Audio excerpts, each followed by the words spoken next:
एक धर्मदास नाम के बहुत बड़े धनी व्यक्ति थे, सेठ थे। वैश्य कुल में जन्म था। भगवान श्री कृष्ण, श्री राम, विष्णु और शंकर के दृढ़ पुजारी थे। उन्होंने अपने, क्योंकि ये सभी को मालूम है कि गुरु बिन मोक्ष नहीं हो सकता, इसलिए गुरु का बनाना अनिवार्य समझ रखा है। तो गुरु बना रखे थे रूपदास जी, जो श्री विष्णु के पुजारी थे, वैष्णव साधु थे। धर्मदास जी 60 वर्ष के आसपास हो चुके थे। पैसे की कोई गिनती नहीं थी, इतना धन था उनके पास। सबसे बड़ी बात सोचने की यह है पुण्यात्माओं कि इतना धनी व्यक्ति भी भगवान की चाह रखता है तो बहुत पुण्यकर्मी प्राणी होता है। जैसा भी उसके गुरुदेव ने बताया था उसी पर वो दृढ़ थे, गुरु के एक एक वचन को फाइनल मानते थे। पुण्यात्माओं, एक नियम होता है कि श्रद्धालु यानी शिष्य गुरु जी के वचन में किसी प्रकार का अविश्वास ना करे, ये नियम होता है। और इस नियम का दुरुपयोग किया इन नकली संतों ने। श्रद्धालु कहते हैं गुरु जो कहते हैं वो सत्य होता है। जब गुरु है सत्य को नहीं, उनका ज्ञान सत्य कितना होगा। इस प्यारी आत्मा को उसके गुरु ने साधन बताया था, उसी के आधार से वो चल पड़ा। गुरु जी ने बता रखा था कि हरे कृष्ण हरे राम, राधे श्याम सीताराम, राधे राधे श्याम मिला दे। ये गुट्टी प्यार रखी थी कि ये मंत्र पार कर देंगे। ओम नमः शिवाय, ओम भगवते वासुदेव नमः, ये पता नहीं 20-25 इस तरह के मंत्र दे रखे। और एकादशी का व्रत और 68 तीर्थ पर जाना अनिवार्य है। इस प्रकार वो साधक, और गीता जी का नित्य पाठ करना चाहिए। ऐसे ही वो धर्मदास जी गुरुदेव के आदेश अनुसार प्रतिदिन गीता जी का नित्य पाठ करे, एकादशी का व्रत रखता था। और उसने 68 तीर्थ करने की योजना बना ली। भाई गुरु जी ने कहा है 68 तीर्थ अवश्य जाने चाहिए। तो वो ऐसे ही घूमते घूमते मथुरा पहुंच गए। अब द्वारका तो न पाई कोई ना, क्योंकि द्वारका तो समुद्र में डूब गई थी। ना द्वारका भी धक्के खुआओ ये कृष्ण जी। एक तो सुख कर गए थे कि द्वारका तो कोई ना रही उड़े, तो बुलाओ ना, तो वहां भी धक्के खुआते, बहुत दूर पड़ाओ यहाँ से। तो मथुरा पहुंच गया और वहां उस तालाब में जहाँ श्री कृष्ण जी कहते हैं, कृष्ण जी नहाया करते थे, गौ चराया करते थे। उस तीर्थ में, जोड़ में, तालाब में, और उन तालाबों का ऐसा पानी जो गधे भी ना पी, और उसमें श्रद्धालु नावे और आचमन ले उसका। अब आत्मा को तो भगवान की चाह है किसी तरह मिल जाए, उसने प्राप्त करना है, लेकिन उसका वे ठीक नहीं है, तो तरीका मार्ग ठीक नहीं, कैसे मिलेगा वो भगवान। अब धर्मदास जी सुबह सुबह स्नान करके उस जोड़ में, तालाब में, मथुरा के में, जिसमें बड़े सैकड़ों आदमी नहावे, गंद माच रहा, और वहीं से लोटा भर के पानी का उसने अमृत जान के वहां रख लिया। लिपा पोती करी, यानी कुछ ग्राउंड लिपा, मड प्लस्टर थे, गाय का गोबर मिला के मिट्टी में, और वहां पर फिर बैठ के लगा नित्य नियम करने। परमात्मा पूर्ण ब्रह्म अपना अन्य रूप बना के, एक जिंदा महात्मा का रूप बनाकर वहां पहुंच गए, बैठ गए धर्मदास जी से 50 फुट की दूरी पे। जिंदा महात्मा होते हैं जो मुसलमानों के अंदर जिंदा महात्मा बोलते हैं उनको, जिंद पीर। उनकी काला ओवरकोट होता है, घुटनों के नीचे ताई का, एक कच्छा अंडरवियर पहनते हैं लंबा सा, एक टोप सिर पे, काला ही टोप और काला ही चोगा। अब बैठ के दूर जानते और सुन रहे हैं गीता जी के पाठ को। धर्मदास जी बड़ी लय ला के पढ़ रहा है संस्कृत को, और फिर जैसा भी उसके गुरुदेव ने अनुवाद किया था, अनुवाद भी सुना रहा है। अनुवाद सुनाना इसलिए शुरू कर दिया कि सामने एक भक्त बैठा है और दिखे है मुसलमान, लेकिन मेरी बातों से प्रभावित बहुत है, बड़ा ध्यान से सुन रहा है। अब धर्मदास जी ने गीता जी का 7वां अध्याय पूरा पढ़ दिया, क्योंकि इसमें सारे 30 श्लोक हैं और कुछ 8वें अध्याय के भी मोटे मोटे कुछ कुछ सुना दिए। जैसे 8वें अध्याय के 5वें और 7वें श्लोक में गीता ज्ञानदाता कहता है कि अर्जुन तो मेरी शरण में आ जा, मेरी भक्ति कर, मुझे ही प्राप्त होगा। इस तरह की उसने अपना सारी क्रिया जब कर ली, परमात्मा और निकट पहुंच गए और हाथ जोड़ के कहने लगे। अपने आप को एक दास बनाया भगवान ने, और सामने बैठा भगवान ने, परमेश्वर ने करबद्ध होकर कहा कि हे वैष्णव साधु, हे महात्मा जी, मैं सब जगह भटक लिया, मेरी शंका का समाधान नहीं हुआ। अब धर्मदास जी फूल गया। बोल भक्त, क्या समस्या है तेरी? कि मुझे एक प्रश्न का उत्तर नहीं आया, किसी ने नहीं बताया। क्या?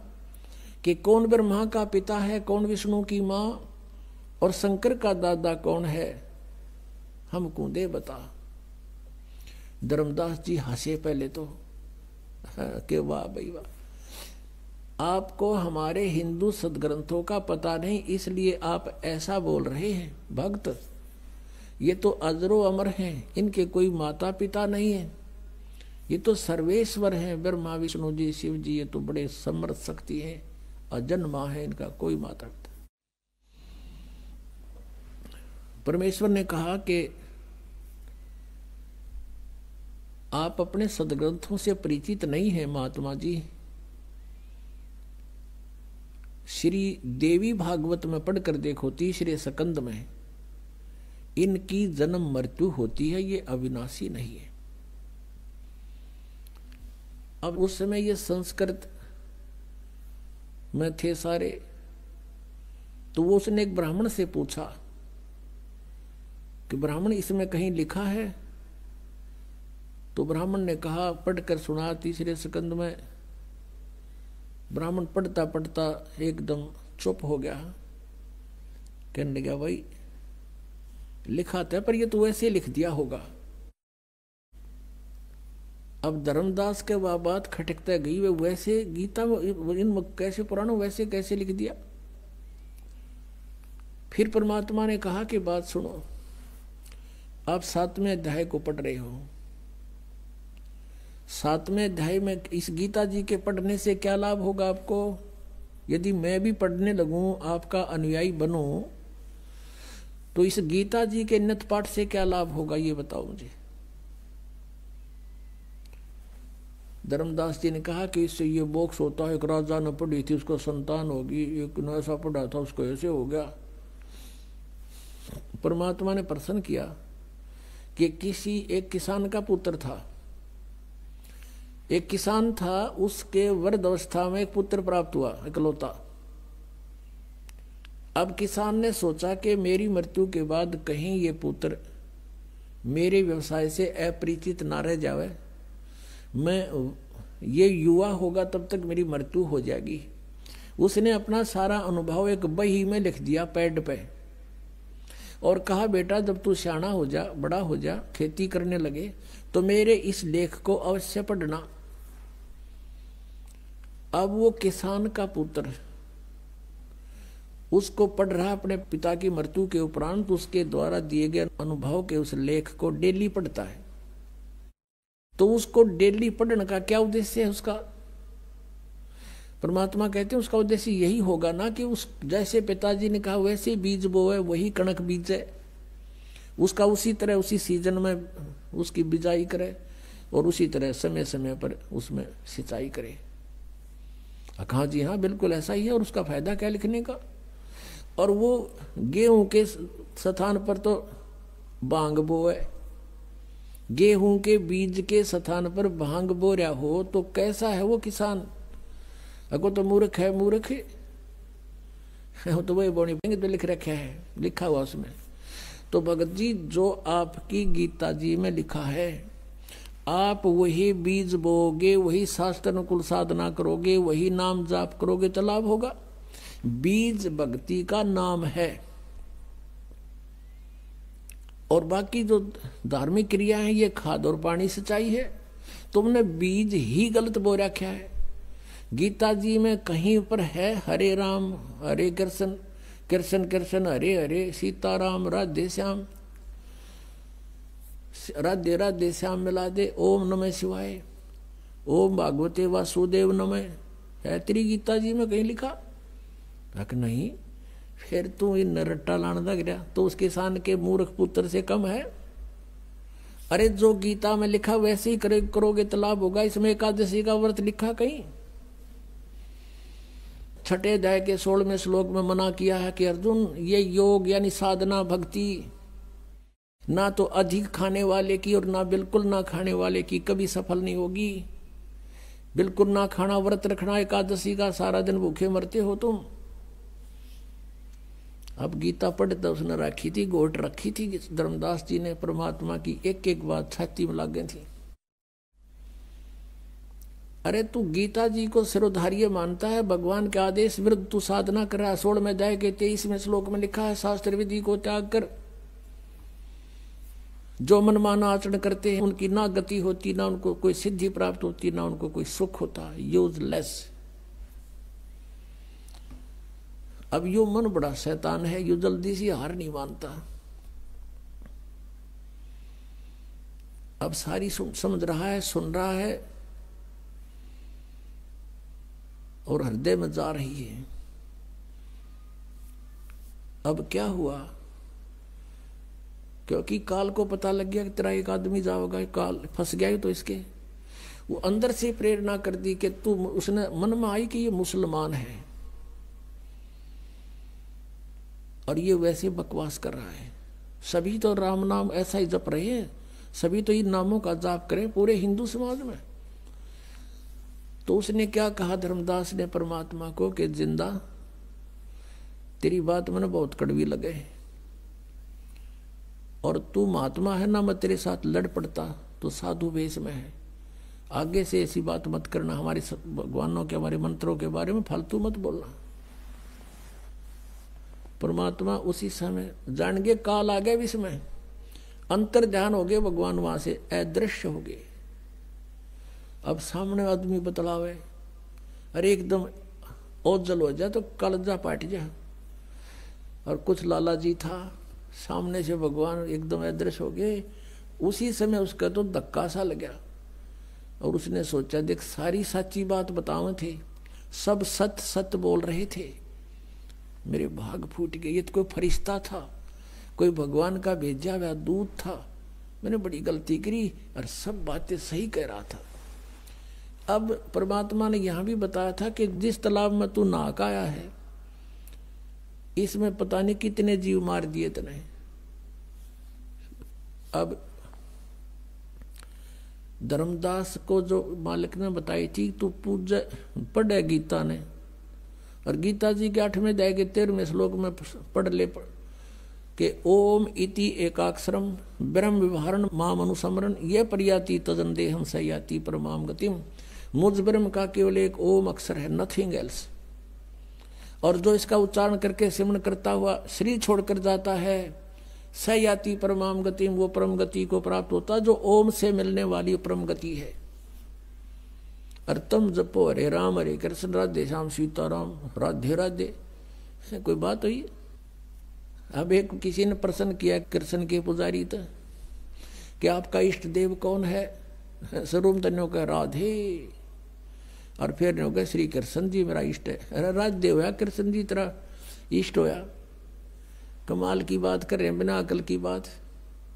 अब राधे श्री कृष्ण जी की वो थी प्रेमिका, और कोई मित्र उससे पहले उसकी प्रेमिका का नाम लेता जूत तोड़े न बाजेगा उनका, यारी तोड़े टूट लेगी उनकी। यानी वो कृष्ण जी की पूजा कर राजदेव श्रद्धा कर रहे, थारा गजब हो, ये थारा सिर पैर है कोई। तो वो भी न्योय कह था, धर्मदास भी जो परमात्मा ने उसको यही सुनाया था, समझाया था, तो उसका सारी बात जचगी के सत्य है।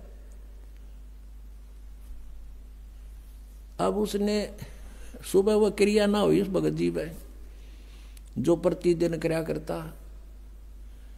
और नो सोचा ही भगवान वो एक बार फिर आवे। अंदर से सारी रात नो तड़पता रहा, एक बार वो भगवान है परमात्मा वो कौन था नो तो मैं नहीं जान सकता, एक बार फिर आ जा। मैं कति कोई विवाद नहीं करूं, विनम्रता से सारी बातें पूछूंगा। ऐसे सारी रात करवट बदल कर काट दी। सुबह कोनी पूजा हुई ना, उस जोड़ में नहाने जल करा तालाब में मथुराले में। रोटी बनाने लग गया, बखते उठ के वक्त से खाना बनाने लग गया, लकड़ बाल के। जैसे जंगल से लकड़ी शाम ने तोड़ के ले आया था, चूल्हा बनाया ईंटों का कच्चा पक्का, उसमें एक मोटी लकड़ी लगा दी, साथ में सहयोगी लकड़ियां लगा के अग्नि जला दी, खाना बनाने लग गया, सब्जी बनाई, रोटी बनाई। और वो लकड़ियां जलती जलती निकट आ गई। मोटी लकड़ी लंबी थी 2-3 फुट की, वो जलती जलती निकट आ गया। एंड उसका सामने आ गया धर्मदास जी को आखिरी सिरा दिखाई देने लग गया उस मोटी लकड़ी का। वो बीच में थोथी थी, ओलो थी उसमें, जैसे लकड़ियों में सुराख सा होता है, और थोड़ी थोड़ी सी गिल्ली थी। अब उधर से सूर्य उदय होने वाला हो गया। अब क्या देखता है धर्मदास के उस लकड़ी के अंदर जो वो थोथी थी, सुराख था थोड़ा थोड़ा अंदर, उसमें से चींटियां बाहर निकलने का प्रयत्न कर रही हैं। उनके मुख में अंडे हैं और बाहर निकलने की चेष्टा करती हैं। तो उस लकड़ी के एंड में, अंत में एक तरल सा पदार्थ उबल रहा है, जल लकड़ी गर्म होने से उबल रहा है बाहर के हिस्से पर। आगे जाती हैं तो अग्नि जल रही है उस लकड़ी में, वो बाहर भाग रही है तो वहां उसके ऊपर गिर के उस तरल पर चटक मटक हो रही है, जल रही है। अब धर्मदास जी के हाथ पैर फूल गए। उसने तुरंत उस लकड़ी को बुझा दिया, पानी डाल दिया, सारी अग्नि बुझा दी। जितनी भोजन बन गया था बनाया, बाकी नहीं बनाया। अब उसने सोचा है भगवान, आज तो ना जाने कितने जीव जल गए इसके अंदर, इतनी लंबी लकड़ी थी ये तो, और अब तो ये इतनी शेष रहती है, और इसमें सारी में चींटियां भरी थी, ये जल गए, इनके बच्चे भी जल गए। इस पाप के भोजन को आज मैं नहीं खाऊंगा, इसको किसी साधु संत को खिला दूंगा, मैं आज निराहार रहूंगा। ऐसा विचार करके वो सारा भोजन उठाया और चल पड़ा साधु संत की तलाश में। हम साधु संत किसको मानते हैं? जिसने या तो बड़ी बड़ी दाढ़ी रखा रखी हो, ऊपर जटा बढ़ा रखी हो, कति एक बस लंगोट बांध रहा हो और बैठा हो नगन, या कति लाल कपड़े हो, गेरुआ कपड़े हो, या मूंड मुंडा रखा हो, कोई माला पैर रखी हो, ऐसे को हम संत मानते थे। परमात्मा ने जैसा दृष्टिकोण उसने मान रखा था, ऐसा साधु मिला, उसा रूप बना लिया। एक हिंदू संत का रूप बना के एक पेड़ के नीचे बैठ गए। धर्मदास जी की दृष्टि पड़ी, सोचा कि वो महात्मा भी निकट ही मिल गए। जाके वो सारी थाली नो की नो सारी सामान था, जितना भी भोजन रख दिया कि महात्मा जी भोजन पालो, भूख लगी होगी। अखा धर्मदास, भूख लगी भाई, कल से आहार नहीं किया मैंने। जब धर्मदास कहा तो उसने एक बार तो देखा कि ये महात्मा मुझे जानता भी है, तो उसने सोचा मैं बहुत बड़े यज्ञ करता था, भंडारे करता था, साधु संतों को बुलाकर उनको भोजन खिलाता था, उनमें से कोई होगा। नहीं ध्यान दिया। परमात्मा एक लोटा जल का साथ लिए हुए थे, उसमें से जल उठाया और ऐसे छींटे मार के एक मंत्र बुदबुदाया पूरे भोजन पर। उसी समय सारे भोजन की चींटी बन गई और सारी थाली काली होगी और चींटियां अंडे ले लेकर बाहर निकलने की, थाली से बाहर निकलने की चेष्टा कर रही है। तब परमात्मा उसी रूप में आगे जो पहले दिन वार्ता हुई थी और कहा, रे धर्मदास तू आया था पुण्य करने, और तू कल क्या कह रहा था? परमात्मा को देखकर धर्मदास ने मुसलमान रूप में भगवान को एक मुसलमान जाना, और परमात्मा ने ये कड़वी सच कही तो उसने दुख माना, और ये कहा था कि मैं जीव हिंसा नहीं करते, हम अन्य की तरह जीव हिंसा नहीं करते, यानी बहुत दुख मान के कहा था। ये टोंट कैसा था कि मुसलमान हो तुम, मांस खाते हो, हम हिंदू, हम हिंसा नहीं करते, हम जीव हिंसा नहीं करते। तब परमात्मा ने कहा था, रे तेरे तो तक कसाई भी अच्छा, और इस पाप के भोजन को तो मुझे खिलाने आया है। अरे अपराधी व्यक्ति! जब उसने धर्मदास ने देखा कि वो हैकल वाले चरणों में पड़ गया, बुरी तरह रोए, ये भगवान मुझसे गलती होगी, कल मैंने आपसे वाद विवाद किया, मुझे क्षमा करो भगवान, मुझसे गलती होगी, मुझे वो ज्ञान और सुनाओ। अब परमात्मा तो चाह थे यो सीधा हो, किसी प्रकार इसकी आप बीमारी निकला, जो गंध भर रखा है इसने अंदर, तो बैठ गए वहीं पर, अब सुन ले ज्ञान आगे का। कल तूने गीता जी का 7वां अध्याय पढ़ा था, 7वें अध्याय के 12 से लेकर 15 तक और 20 से लेकर 23 तक, इन श्लोकों में ये जिनकी तू पूजा करता है, इन तीनों गुणों में से तू शंकर और विष्णु जी की, तमोगुण शंकर और सतोगुण विष्णु जी की पूजा करता है। कहाँ जी? तो क्या लिखा तेरी गीता जी ने? खोल एक बार फिर। तो परमात्मा ने दिखा कि देख पढ़ के